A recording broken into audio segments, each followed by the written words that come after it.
আসসালামু আলাইকুম প্রিয় দর্শক। অন্য মঞ্চের আলোচনায় আমাদের সঙ্গে আজ আমন্ত্রিত অতিথি হিসেবে আছেন ভারতের মিজোরাম, মণিপুর, নাগাল্যান্ড, বাংলাদেশের চট্টগ্রাম এবং মিয়ানমারের চীন, সাগাং, কাচিন, তিন দেশের এই প্রদেশগুলো বিচ্ছিন্ন করে একটি খ্রিস্টান রাষ্ট্র তৈরির পরিকল্পনা আমেরিকার নেতৃত্বে পশ্চিমের খ্রিস্টান দেশগুলো বহু বছর আগেই তৈরি করে রেখেছে। আগে তাদের এই জোটে ইসরায়েলও ছিল। তখন প্ল্যান ছিল নতুন একটা ইহুদি খ্রিস্টান রাষ্ট্র হবে এই জায়গাটাতে। আপনারা হয়তো অনেকেই জানেন না যে ভারতের উত্তর পূর্বাঞ্চলের মিজোরাম ও মণিপুরে বেশ কিছু ইহুদি সম্প্রদায়ের মানুষ বাস করত, এখনো করেও, যারা নিজেদের বেনি মেনাসে বা মেনাসের বংশধর বলে দাবি করে থাকে। তাদের একটা অংশ, কিছু মানুষ, ইসরায়েল তাদেরকে নিয়ে নিয়েছে, তারা ইসরায়েলে চলে গেছে। গত 40 বছরে প্রায় 7,000 জন মানুষ এখান থেকে ইসরায়েলে চলে গেছেন। এখনো প্রায় 6,000-এর বেশি বেনি মেনাসের সদস্য সেখানে রয়েছেন, যাদের 2030 সালের মধ্যে ইসরায়েলে নিয়ে যাওয়ার পরিকল্পনা নিয়েছে ইসরায়েল সরকার। আর এর ফলে প্রথম দিকে যে ইহুদি খ্রিস্টান রাষ্ট্র তৈরির পরিকল্পনার অন্যতম অংশীদার ছিল ইসরায়েল, তারা সেই জায়গা থেকে সরে এসেছে। কিন্তু তা বলে খ্রিস্টান রাষ্ট্র তৈরি করার বাসনা যায়নি পশ্চিমী দুনিয়ার। ভেতরে ভেতরে সেই প্রচেষ্টা চালিয়েও যে যাচ্ছে তারা, তার একটা প্রমাণ মিলেছে মাত্র 3 দিন আগে। মিডিয়ার সৌজন্যে এই খবর আপনাদের নজরে পড়েছে নিশ্চয়। খবরটা হলো, কলকাতা বিমানবন্দরে এক মার্কিন নাগরিক ভারতের সন্ত্রাস বিরোধী সংস্থা এনআইএর হাতে গ্রেপ্তার হয়েছে। ওই একই দিনে উত্তরপ্রদেশের লখনৌ বিমানবন্দরে এবং নয়াদিল্লি বিমানবন্দরেও এনআইএর হাতে গ্রেপ্তার হয়েছে 3 জন করে, দু জায়গাতেই 3 জন করে, মোট 6 জন ইউক্রেনের নাগরিক, সর্বমোট 7 জন। একবার দেখে নিন যারা ধরা পড়েছে সেই মহাপুরুষদের ছবিগুলো একবার দেখে নিন একটু। এরা আলাদা আলাদা বিমানবন্দরে ধরা পড়েছে বটে, তবে তারা যে একসঙ্গে এক জায়গায় গিয়েছিল তার প্রমাণ পেয়েছে এনআইএ। কিন্তু তারা এসেছে আলাদা আলাদা বিমানবন্দরে কেন? এটাও একটা বড় প্রশ্ন, আসবো সেই প্রশ্নের উত্তরেও। একসঙ্গে থাকার পর এমন পৃথক যাত্রা কেন? তারা কি উদ্দেশ্যে ভারতে এসেছেন? ভারতে আসার পর কি করেছেন? আজকের ভিডিওতে আমরা সেই সব নিয়ে কথা বলবো, এবং সব শোনার পর আপনারা বুঝতে পারবেন এই উপমহাদেশে, বিশেষ করে ভারত, বাংলাদেশ, মায়ানমার নিয়ে এই 3টে দেশের কিছু কিছু জায়গা কেটে নিয়ে মার্কিন নেতৃত্বে পশ্চিমী দুনিয়া কি করতে চলেছে। এটা এমন এক ঘটনা যা শুধু আইন শৃঙ্খলার প্রশ্ন নয়, ভারতের উত্তর পূর্বে বিচ্ছিন্নতাবাদ, মিয়ানমারের অস্থিরতা, বাংলাদেশে বিদেশি ঘাঁটি তৈরি, নেটওয়ার্ক, ড্রোন ওয়ারফেয়ার এবং বড় শক্তিগুলোর ভূ রাজনৈতিক ষড়যন্ত্র, সবকিছুকে একসঙ্গে মিলিয়ে ঝুলিয়ে সামনে নিয়ে এসেছে। 15 থেকে 17 মার্চের একাধিক রিপোর্টে, যেমন Hindustan Times, the new Indian express, Akashvani, যেটা ভারতের রাষ্ট্রীয় বেতার কেন্দ্র, তারা জানাচ্ছে যে ভারতের সন্ত্রাসবাদ বিরোধী প্রাইম ইনস্টিটিউশন এনআইএ বা ন্যাশনাল ইনভেস্টিগেশন এজেন্সি 6 জন ইউক্রেনীয় এবং 1 জন মার্কিন নাগরিককে একটি সন্ত্রাসী ষড়যন্ত্র মামলায় গ্রেপ্তার করেছে, এবং দিল্লির বিশেষ আদালত তাদের 11 দিনের এনআইএ হেফাজতে পাঠিয়েছে। এনআইএ এবং বিভিন্ন সংবাদ মাধ্যমের উদ্ধৃতি অনুযায়ী তাদের বিরুদ্ধে অভিযোগ হলো, তারা ভিসায় ভারতে এসে মিজোরামের সুরক্ষিত এলাকায় গোপনে ও বিনা সরকারি অনুমতিতে প্রবেশ করে, সেখান থেকে মিয়ানমারে যায় এবং বিভিন্ন এথনিক আর্মড গ্রুপসের সঙ্গে যোগাযোগ তৈরি করে। আরো গুরুতর অভিযোগ হলো এই নেটওয়ার্কের সঙ্গে drone operation, drone parts assembly, jamming technology এবং মডার্ন ওয়ারফেয়ার ট্রেনিং এর কি করে যুদ্ধ করতে হয় আজকে সেই সমস্ত কিছুর সংযোগ ছিল। কিন্তু এখানে সবচেয়ে বড় প্রশ্ন, এটা কি শুধুই কিছু বিদেশি প্রাইভেট অপারেটরের কাজ, নাকি এর পেছনে আরো বড় কোনো রাষ্ট্রীয় মদত আছে? আজ এখানে আমরা সেই প্রশ্নের উত্তর খুঁজব, তবে আবেগ নয়, তথ্য ধরে, স্লোগান নয়, স্তর ভিত্তিক বিশ্লেষণের মাধ্যমে আমরা উত্তর খুঁজব। প্রথমে একদম পরিষ্কার করে নেওয়া দরকার, এই মামলায় আপাতত যে জিনিসগুলো জনসমক্ষে আছে সেগুলো হলো কয়েকজনের গ্রেপ্তারি, তাদের আদালতে রিমান্ড আদেশ, অভিযুক্তরা কোন দেশের নাগরিক, তাদের জাতীয়তা এবং এনআইএ যে অভিযোগ করেছে তার সারাংশ। একে একে বলবো সে কথা। প্রকাশ্য রিপোর্ট অনুযায়ী এই 7 বিদেশিকে 13 মার্চ 2026-এ একটি সমন্বিত অভিযান মানে কোঅর্ডিনেটেড অ্যাকশনে ধরা হয়। এর মধ্যে আছে মার্কিন নাগরিক ম্যাথিউ আরন ভ্যান ডাইক, তাকে কলকাতা বিমানবন্দর থেকে, 3 ইউক্রেনীয় নাগরিককে লখনৌ বিমানবন্দর থেকে এবং বাকি 3 ইউক্রেনীয়কে দিল্লি বিমানবন্দর থেকে আটক করা হয়। তারা কবে ভারতে আসে? গুরুত্বপূর্ণ বিষয় হলো সবার ভারতে প্রবেশের নির্দিষ্ট তারিখ এনআইএ প্রকাশ্যে জানায়নি। এমনও হতে পারে যে সবাই একসঙ্গে না এসে ভাগে ভাগে বিভক্ত হয়ে ভারতে এসেছে, যাতে অভিবাসন দপ্তরের চোখে ধুলো দেয়া যায়, কোন রকম সন্দেহ তাদের নিয়ে না ওঠে। এনআইএর এফআইআর উদ্ধৃত করে ইন্ডিয়ান এক্সপ্রেস ও অন্য রিপোর্টগুলো বলছে কমপক্ষে 14 জন ইউক্রেনীয় নাগরিক আলাদা আলাদা তারিখে সম্প্রতি ট্যুরিস্ট ভিসা নিয়ে ভারতে ঢুকেছিল এবং গ্রেপ্তার হওয়া এই 6 ইউক্রেনীয় সেই বড় দলের অংশ বলে মনে করা হচ্ছে। প্রতিবেদনগুলো আরো বলছে তারা ভারতে ঢোকার পর প্রথমে অসমের গুয়াহাটি যায়। মার্কিন নাগরিক ভ্যান ডাইক ওই ইউক্রেনীয় দলের সঙ্গে ঠিক কোন পর্যায়ে যুক্ত হন তা এনআইএ রিপোর্টে স্পষ্ট নয়, অন্তত স্পষ্ট হলেও সেটা সংবাদ মাধ্যম জানতে পারেনি। তবে যা জানা যাচ্ছে, এই মার্কিন নাগরিক হলেন দলটির মাথা। তার সম্পর্কে যা জানা যাচ্ছে, তিনি মার্সেনারি বা ভাড়াটে সেনার একটি দল পরিচালনা করেন এবং একজন সিআইএ অ্যাসেট। সিআইএর হয়ে বিভিন্ন গোপন অভিযানে আগেও তিনি অংশ নিয়েছেন। তিনি সিরিয়া, ইরাক, ইরান, আফগানিস্তান সহ আরো কিছু দেশে সিআইএর হয়ে গোপন অপারেশনে অংশ নিয়েছেন। ভারতীয় গোয়েন্দাদের হাতে এই তথ্য এসেছে যে ইরানের সর্বোচ্চ সুপ্রিম ধর্মীয় নেতা আয়াতোল্লাহ আলী খামেইনিকে হত্যার পর এবং তিনি এই যে আমেরিকান ভ্যান ডাইক, তিনি একটি এক্স হ্যান্ডেলে পোস্ট দিয়েছিলেন এবং সেখানে বলেছিলেন যে এই লড়াইয়ে তিনি কিভাবে কতটা অংশ নিয়েছেন এবং আগামী দিনে অংশ নেবেন সেই কথাটা সেখানে তিনি বলেন তার পোস্টে। গুয়াহাটি হয়ে এই দলটা প্রথমে মিজোরামে প্রবেশ করে, বিনা পারমিটে চলে যায় সীমান্ত এলাকায়। বিনা পারমিট বলা হচ্ছে এই জন্য যে এই সমস্ত এলাকায় বিদেশিদের যেতে গেলে ভারত সরকারের অনুমতি দরকার হয়।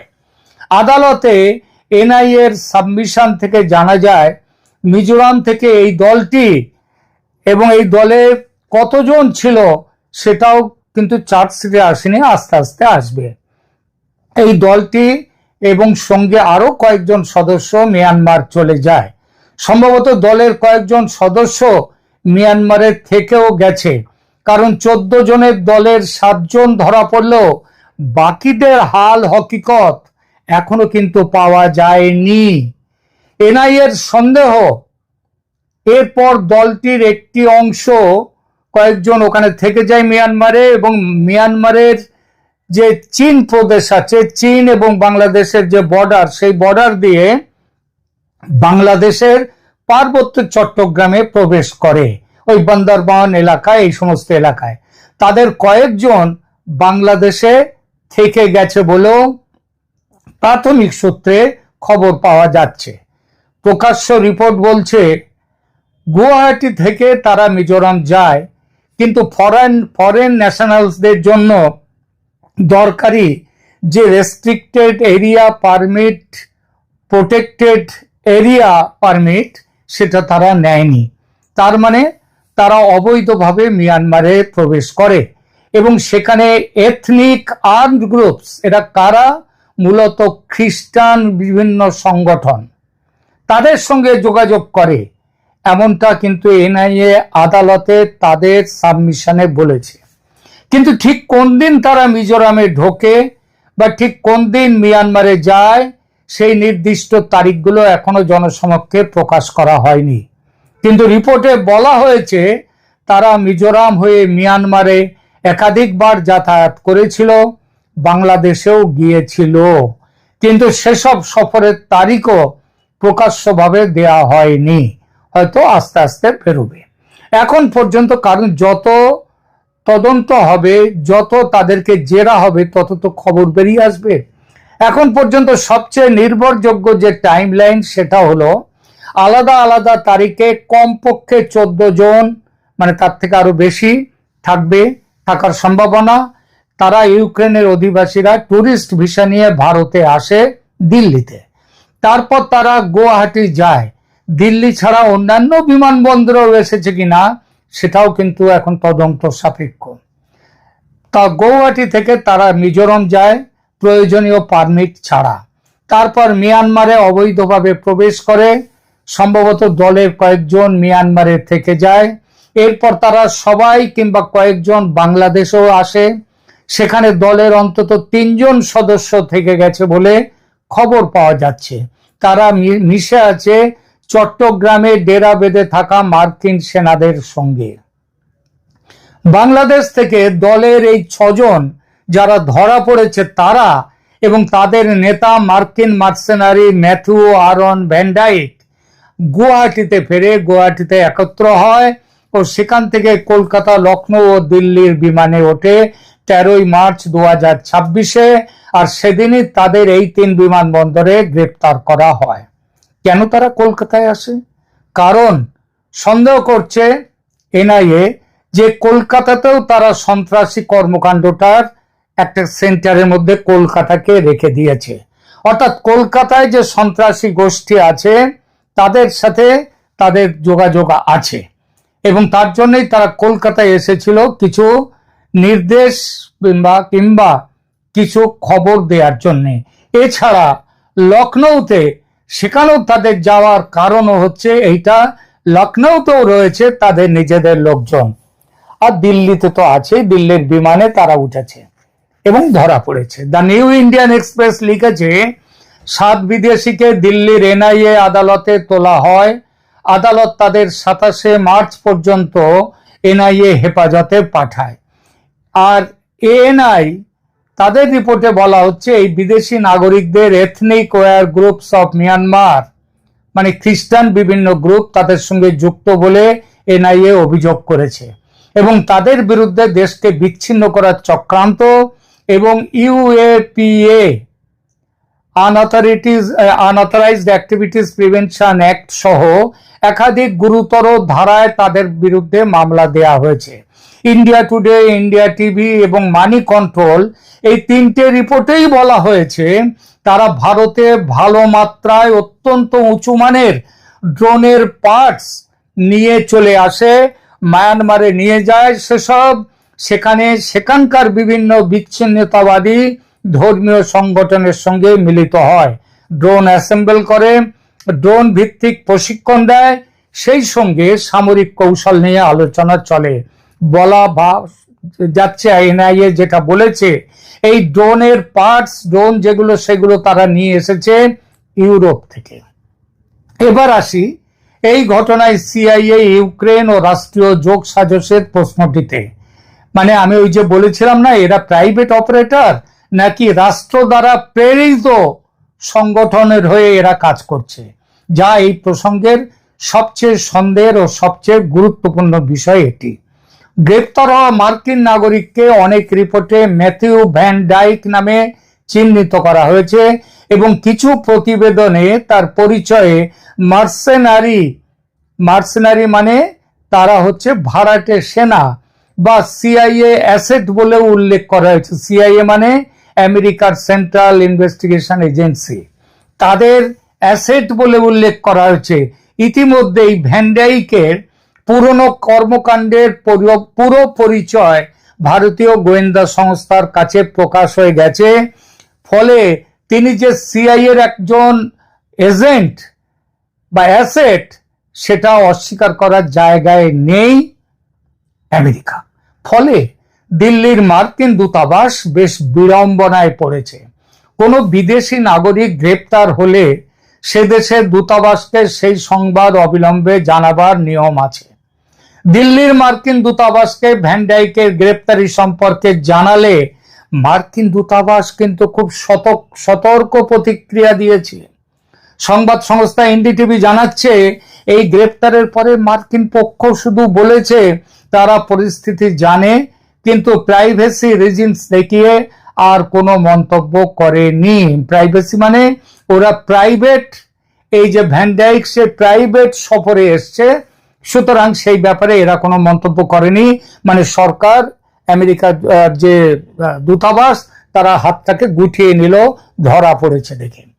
একই রিপোর্ট, মানে এনডিটিভি তাদের রিপোর্টে, সেখানটায় এনডিটিভি যা বলেছে ওই একই রিপোর্ট এবং দ্য প্রিন্ট সংবাদ মাধ্যমের কূটনৈতিক কভারেজ অনুযায়ী ইউক্রেন কিন্তু ঘটনাটা ফাঁস হওয়ার পর উচ্চিংড়ের মতো খুব লাফাচ্ছে, একেবারে উচ্চিংড়ের মতো লাফ। ভারতের কাছে ইউক্রেন রাষ্ট্রদূত আনুষ্ঠানিক তীব্র প্রতিবাদ জানিয়েছেন। শুধু তাই নয়, গ্রেপ্তার হওয়া নাগরিকদের কনসুলার অ্যাক্সেস দেওয়ার দাবি করার সঙ্গে সঙ্গে জেনেভা কনভেনশন অনুযায়ী তাদের মুক্তির দাবিও করেছে ইউক্রেনের রাষ্ট্রদূত। জানি না ইউক্রেনের এই রাষ্ট্রদূত মহোদয় কোন স্কুলে পড়াশুনো করেছেন, কেননা দূতাবাস কর্মচারীরাই কেবল দূত অবদ্ধ, মানে দূতকে হত্যা করা যায় না এই থিওরিতে গ্রেপ্তারি এড়াতে পারেন। তার মানে এই নয় যে যে কোনো ক্রিমিনাল অফেন্স করলেও বিদেশি নাগরিক হওয়ার কারণে তাকে গ্রেপ্তার করা যাবে না। এখানে কেউ চাইলে বলতে পারেন, দেখুন এত দ্রুত কূটনৈতিক প্রতিক্রিয়া এসেছে ইউক্রেনের তরফ থেকে, মানে বিষয়টা বড় এবং তারা কিছু লুকোতে চাইছে, সেটা বলাই যায়। এবং এটা যেন সেই ঠাকুর ঘরে কেড়ে আমি তো কলা খাইনি সেই গোছের হয়ে গেল, তাই না? প্রিয় দর্শক, শেখ হাসিনা সরকারের পতনের পেছনে আমেরিকার ভূমিকার কথা এখন আর গোপন কোনো খবর নয়। যারা এটা বিশ্বাস করতে রাজি নয় যে আমেরিকা এতে কোনো ভূমিকা নেই, তারা হয় জেগে ঘুমোচ্ছেন, নয় আগাপাশতলা ধান্দাবাজ। বাংলাদেশে সরকার বদলে সফল হয়েছিল আমেরিকা। একই সময়ে 2024-এর সাধারণ নির্বাচনে মোদী সরকারের পতন ঘটাতেও কংগ্রেসকে দিয়ে, অন্যান্য শক্তিদেরকে দিয়ে, টাকা দিয়ে আমেরিকা অনেক চেষ্টা করেছিল মোদী সরকারের পতন ঘটাতে, ব্যর্থ হয়। কিন্তু তা বলে সেই চেষ্টা ছেড়ে হাত গুটিয়ে বসে আছে আমেরিকা এমন নয়। নতুন ভাবে শুরু হয়েছে, নতুন উদ্যমে শুরু হয়েছে তাদের সমস্ত কাজ। বাংলাদেশকে গোপন চুক্তির ফাঁদে ফেলে হাতের মুঠোয় নেয়ার পর এই উপমহাদেশে একটি খ্রিস্টান রাজ্য গঠনের পুরনো স্কিম আবার তেড়ে ফুঁড়ে শুরু হয়ে গেছে, আর তারই বাস্তব প্রতিফলন এই ষড়যন্ত্র। ইতিমধ্যে ভারতের জাতীয়তাবাদী চিন্তাধারার গলা টিপে ধরার জন্য RAW মানে র এবং RSS এর বিরুদ্ধে বিষোদ্গার শুরু করেছে আমেরিকা। প্রকাশ্য রিপোর্ট অনুযায়ী রিসার্চ অ্যান্ড অ্যানালিটিক্যাল উইংস এবং রাষ্ট্রীয় স্বয়ংসংঘ এদের বিরুদ্ধে পদক্ষেপের সুপারিশ এসেছে United states commission on international religious freedom অর্থাৎ USCIRF এর পক্ষ থেকে। ট্রাম্প প্রশাসনের সুদৃষ্টিতে থাকা এই প্রতিষ্ঠানটি তাদের 2026 সালের রিপোর্টে র এবং আরএসএস কে নিষিদ্ধ করার প্রস্তাব দিয়েছে ট্রাম্প প্রশাসনের কাছে। Times of India, Hindustan Times এবং নিউ ইন্ডিয়ান এক্সপ্রেস সবগুলো সংবাদ মাধ্যম জানাচ্ছে ইউএসসিআইআরএফ মানে ওই সংস্থা তাদের রিপোর্টে র এবং আরএসএস এর বিরুদ্ধে টার্গেটেড স্যাংশন জারি করতেও বলেছে অবিলম্বে। এটা মাত্র কয়েকদিন আগের কথা। আর তারপরই ফাঁস হলো এই বিচ্ছিন্নতাবাদী ষড়যন্ত্র। উত্তর পূর্ব ভারতের নিরাপত্তা রাজনীতিতে ধর্ম, জাতিসত্তা, সীমান্ত, শরণার্থীর স্রোত এবং মিয়ানমারের গৃহ সংঘাত সব মিলিয়ে পরিস্থিতি বহুদিন ধরেই জটিল। ভারতকে বাদ দিলে এই গোটা অঞ্চলের জল ঘোলা হয়ে আছে দীর্ঘদিন ধরে। আর সেই ঘোলা জলে মাছ ধরতে নামার জন্য আমেরিকা বড় বেশি ব্যগ্র হয়ে পড়েছে। মিয়ানমারের অস্থিরতা ভারতের উত্তর পূর্বে নিরাপত্তা চাপ বাড়ায়, এটা যে নতুন কথা নয়। নীতি বিশ্লেষণ ধর্মী লেখালেখিতেও এই সীমান্ত অস্থিরতাকে ভারতের জন্য বড় কৌশলগত উদ্বেগ বলা হয়েছে। এর সঙ্গে যোগ করুন বঙ্গোপসাগর, চট্টগ্রাম, বাংলাদেশ, সেন্ট মার্টিনস নিয়ে আমেরিকার ঘাঁটি তৈরির পরিকল্পনা। আর সবার উপর যাকে বলে আইসিং অন দ্য কেক, যেটা হচ্ছে সবার উপরে যাকে দিয়ে এই কাজটা করা হবে, সে আইসিং অন দ্য কেক হচ্ছে একটি আলাদা খ্রিস্টান রাষ্ট্র। ব্যাস, এটা হলেই operation south east central Asia পুরোপুরি আমেরিকার মুঠোর মধ্যে। এটা হলে চীন এবং ভারত দুই দেশের কোনোটাই আর মাথা তুলতে পারবে না। সুতরাং শুধু সাবধান ভারত নয়, সাবধান হতে হবে বাংলাদেশকেও। ঘরের দুয়ারে খ্রিস্টান রাষ্ট্র তৈরি হলে বাংলাদেশের ভবিষ্যৎ কিন্তু ইরাক, ইরান, সিরিয়ার মতো হবে। আজকে মধ্যপ্রাচ্যে যা হয়েছে এবং যা হচ্ছে, ঠিক না? আপনার যদি আমার এই বক্তব্যের সাথে একমত হন তাহলেও বলুন, একমত না হলে সেটাও বলুন। আর আমাদের এই জিও পলিটিক্যাল এবং এই খবর বিশ্লেষণের জন্য আমাদেরকে যদি ভালো লাগে আপনাদের, তাহলে আমাদের এই চ্যানেলকে এখনো সাবস্ক্রাইব করে না থাকলে সাবস্ক্রাইব করুন। ধন্যবাদ।